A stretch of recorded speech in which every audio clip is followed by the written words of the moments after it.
It's Wednesday, October 25th, 2017, and the Taylor men's soccer team is preparing for their regular season home finale against the University of St. Francis. Tonight is also the return of Andrew Luetkehans. It's the culmination of an over year-long journey for the senior defender, filled with highs and lows that no one, especially someone in their 20s, should have to go through. Okay, so I came back from break, start training for soccer preseason, and I had a lot of pain in my right knee. And this hasn't been anything new. I've had it before, just kind of came and went. But I kept playing and it got worse and worse. And finally, Coach and I had a chat and said either we're gonna sit you until it heals or we're gonna go get it looked at and see what's going on. So we got it looked at because waiting hasn't really done anything in the past. And that is when I got my x-ray and found something on the x-ray. Following that x-ray, Luetkehans would have an MRI and later a needle biopsy to determine what was causing the pain in his right knee. A few weeks later, Luetkehans would find out the results of that sample. Actually, I was here. I was waiting to go into a team meeting before practice, and my dad called me because the biopsy takes a while, and he said, you know, we have some bad news, and kind of broke it down for me. I just remember coming back in this locker room, sitting a few seats over and just taking it in. The biopsy in his knee came back positive for cancer.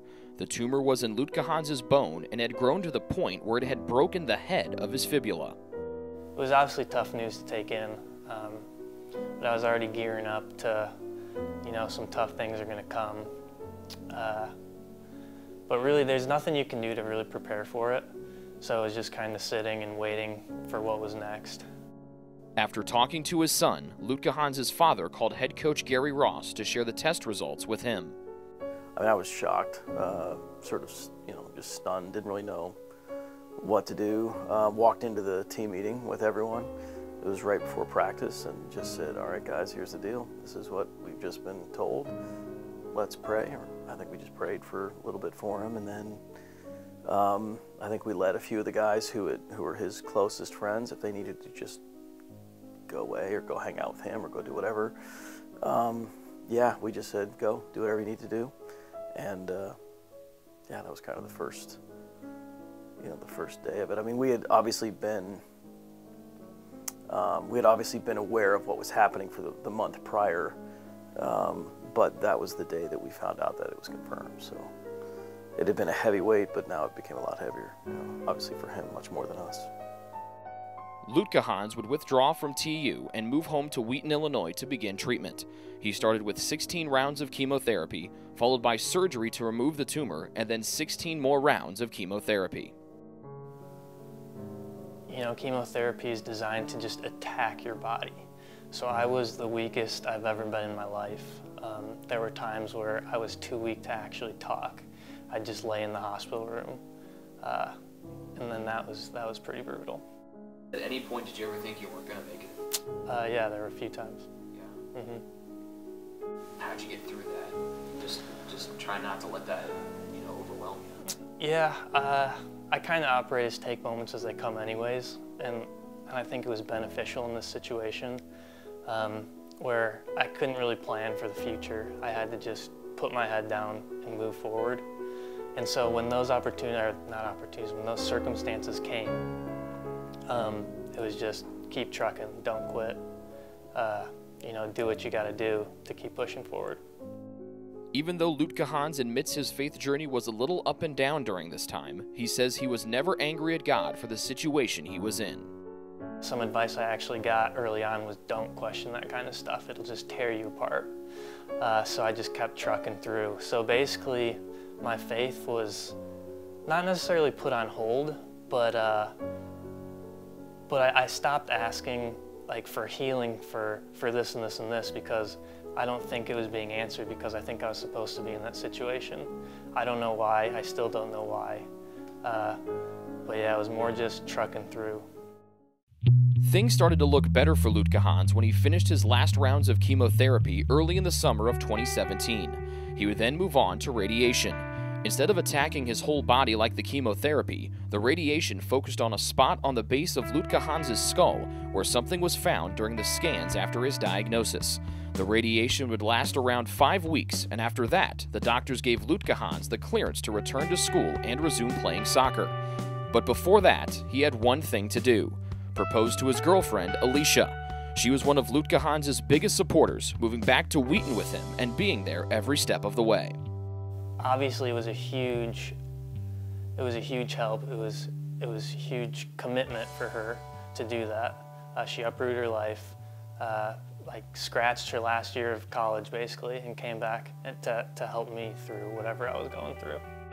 And after that last day of treatment, Luetkehans was on a plane to Alabama to pop the question. I made this book, which just described a bunch of things I loved about her, and at the end of the book, it was filled with like stick figures, which was her and I basically, which I did not actually draw because I'm not artistic. I got help online. And it went through all these scenarios about things I love about her, and then at the end, the character got down on his knee. So when it got to that point, I handed her the book, asked her to flip the page, and then got down on my knee and proposed. Before I was able to even open the ring box, she was saying yes. Did you eventually get to ask her? I did eventually get to ask her, and she said yes again. Once back on campus, Luetkehans would have his first batch of follow-up scans. Those came back clean, and he started focusing on his return to the soccer field. It would take a month of rehab for Luetkehans to be able to jog and then build from there, eventually rejoining his teammates at practice. Knowing what I went through, not being sure if I'd be able to ever run again, was just amazing. You can't really describe the feeling. And it definitely didn't hit me all at once. It was just kind of a subtle, like, wow, this is fun. I'm glad I get to be here. I'm glad I get to do passing patterns and ladders and all this stuff that normally I'd hate. It was awesome. By the end of October, Luetkehans was ready to play in a game for the Trojans. He expected to check in at the end of the first half in that game against St. Francis, but Ross had another idea. I don't remember if it was the night before or the day of. Coach told me, "Hey, you're starting," and so that was a shock, and it was awesome. It was fun to go out there, be with the squad, run around. Anytime you tell a guy that hasn't played a whole lot for any reason that they're going to start, it's kind of a cool thing, right? Like, it's an exciting thing. You know, you tell a guy who's going to start who, you know, wasn't sure he's going to ever play again. Yeah, I mean, it's like a tear-jerking thing, right? So I don't know that I cried there. I think I teared up a couple times, I think, in the game. You know, maybe when he was walking out. You know, I don't know. It's just an overwhelming, you know, reality. So yeah, really a cool experience to let a guy know that he's got that second chance. And number 27, Andrew Luetkehans. Yeah, I was slower, I was weaker, and those were expected. But being out there, you know, never skipped a beat really. Positionally, I knew what was going on. It was fun playing with the team, knowing what guys were going to do, stuff like that. Over the next few years, Luetkehans will continue to have scans every few months to see if the cancer returns. Even though he hasn't been able to completely process this experience, Luetkehans says he has a new appreciation for each day. I took physical activity for granted and a healthy body. And being able to do stuff is amazing. So really cherish your body, take care of it. And not only that, just have fun, you know. There's a lot of crummy things that are going to happen in life, most of which you can't prevent. So enjoy life while you can. With the Taylor men's soccer team, Rick Johnston, Trojan Sports Network.